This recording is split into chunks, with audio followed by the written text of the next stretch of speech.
आगे बढ़ो, हम तुम्हारे साथ हैं। एक शेर आगे बढ़ो, हम तुम्हारे साथ हैं। एक शेरवादी आगे बढ़ो, हम तुम्हारे साथ हैं। रामशेठ ठाकुर साहब आगे बढ़ो, हम तुम्हारे साथ हैं। रामशेठ ठाकुर साहब आगे बढ़ो, हम तुम्हारे साथ हैं। देश का नेता कैसा हो, मोदी साहब जैसा हो।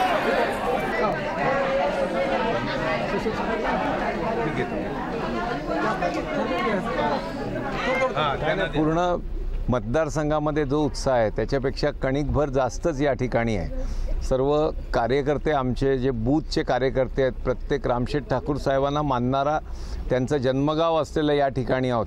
त्याच्यामुळे रामशेठ ठाकूर साहेबांना मानणारा आणि त्यांच्या बरोबरीनं पक्षाला खांद्यात खांदा लावणारे अनेक ज्येष्ठ श्रेष्ठ कार्यकर्ते या ठिकाणी आहेत आणि ती परंपरा पूर्ण चालू आहे। आणि शेठने केलेलं या ठिकाणी केलेलं रामबागसारखं काम असेल त्याच्यामुळे पूर्ण गाव एकत्र आहे आणि सर्व समर्थन करतायत, आनंद आहे। नाही इथले स्थानिक आणि प्रकल्पग्रस्तच कामाला लागणार आहेत। काल नागरी उड्डयन मंत्र्यांनी स्वतः सांगितलं की 1001% दिबा पाटील साहेबांचं नाव लागणार आहे आणि तिथेच शेका पक्षाचे जयंत पाटील उरणला म्हणाले की नाव लागलं तर सीट माघार घेईन। माझं त्यांना आव्हान आहे की तुम्ही आधी सीट मागे घ्या। तर तुमचा सरकारवर भरोसा असेल, मंत्र्यांवर भरोसा असेल, या सर्व व्यवस्थेवर, आणि जे बोलता ते तुम्ही करत नाही, तुम्ही फक्त गोंडस घोषणा करता आणि त्याच्याचमुळे तुमचा पक्ष हा रसातळाला गेलाय। नागरी उड्डयन मंत्र्यांनी दिबा पाटलांचं नावाशिवाय दुसरा प्रस्ताव नाही आणि 1010% म्हटलंय, घ्या तुमची सीट मागे।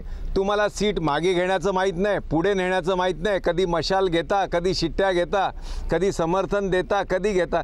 या पक्षाचे 3-13-7-12 करण्याचं काम जयंत पाटलांनी केलं आहे आणि त्यांनी जी काल उरणला घोषणा केली ती त्याने पूर्ण करावी। धन्यवाद। पूरा महाराष्ट्र भारतीय जनता पक्ष की सरकार देखने जा रही है और उसके लिए हमारे पार्टी ये परिवार है, भारतीय जनता पक्ष का परिवार है, जिसके नेता सम्माननीय मोदी जी हैं, अमित शाह जी हैं, JP नड्डा जी हैं। तो ये सभी लोग अपने परिवार को आगे लेके जाने के लिए, पार्टी को आगे लेके जाने के लिए मेहनत कर रहे हैं। उत्साह है, आनंद है। आप देख रहे हैं मेरे जैसा सामान्य कार्यकर्ता भी गांव खेड़े में जाता है तो इतना बड़ा जुनून होता है।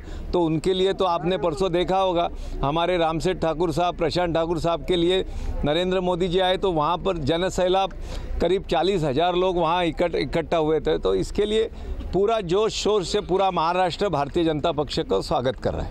Thank you sir. ये नावा खाडी हे रामशेठ ठाकूर साहेबांची जन्मभूमी आहे आणि या जन्मभूमीमध्ये रामशेठ ठाकूर साहेबांनी स्वखर्चातून इंटरनॅशनल गार्डन रामबाग म्हणून जी तिथं बनवलेली आहे, त्या रामबागेमुळं त्या परिसरातील जवळजवळ 50 ते 60 लोकांना रोजगार मिळाला आहे, नोकऱ्या मिळाल्या आहेत। आणि दुसरं म्हणजे तिथे एक खाऊ गल्ली, लोक ज्यावेळी करमणूक करण्यासाठी गार्डनमध्ये जातात तिथं खाऊ गल्लीसुद्धा स्वखर्चातून बनवून दिलेली आहे आणि तिथं काय कोणाच्याकडून भाडा किंवा तिकीट असं घेतलं जात नाही।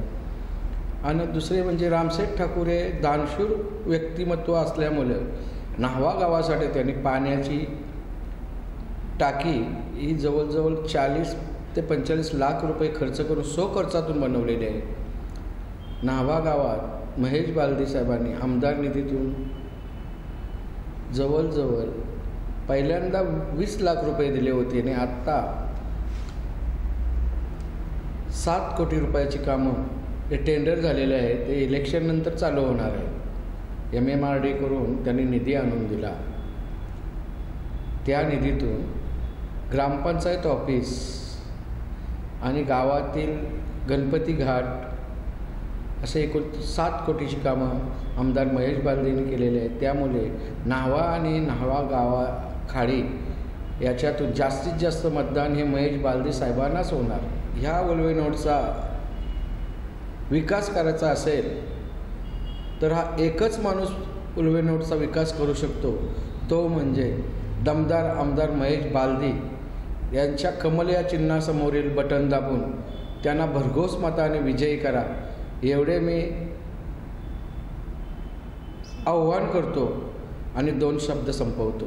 जय हिंद, जय महाराष्ट्र. ये जो आप सब जगह देख रहे हैं कि भाजपा महायुति का जो सरकार है उसके लिए बहुत सारे लोगों की पसंदी है कि हमारा जो भाजपा महायुति का सरकार है वो वापस फिर से सत्ता में आ जाए, ताकि लाड़की बहन जो योजना चल रही है महिलाओं के लिए, ये बहुत अच्छी योजना सरकार ने लाई है और ये योजना एक महिला को सक्षम बनाने का कार्य कर रही है.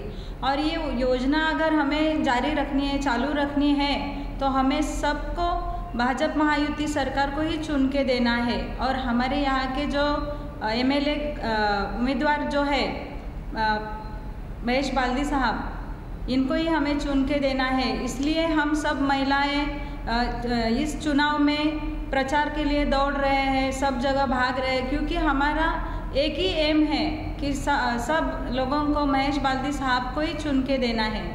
और ये योजना के बारे में मैं थोड़ा बोलना चाहूँगी कि ये योजना में हर महीना महिलाओं के लिए 1500 रुपये का अपने अकाउंट पे जमा हो रहे हैं. तो ये 1500 रुपये अभी जमा हो रहे और इसके बाद में अगर हमारी सत्ता वापस आ गई और एक बार हमारा भाजपा महायुति का सरकार अगर आ रहा है तो हमारे अकाउंट पे 2100 रुपये जमा हो जाएंगे.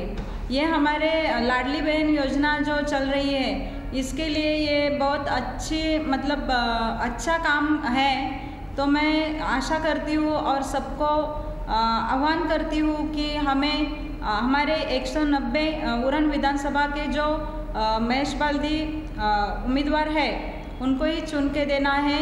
आने वाली 20 तारीख को अपने उरण विधानसभा का जो चुनाव है उस चुनाव में हमें कमल निशानी के सामने का 2 नंबर वाला बटन दबा के महेश बाल्दी सर को बहुत सारे वोटों से जीत के लाना है.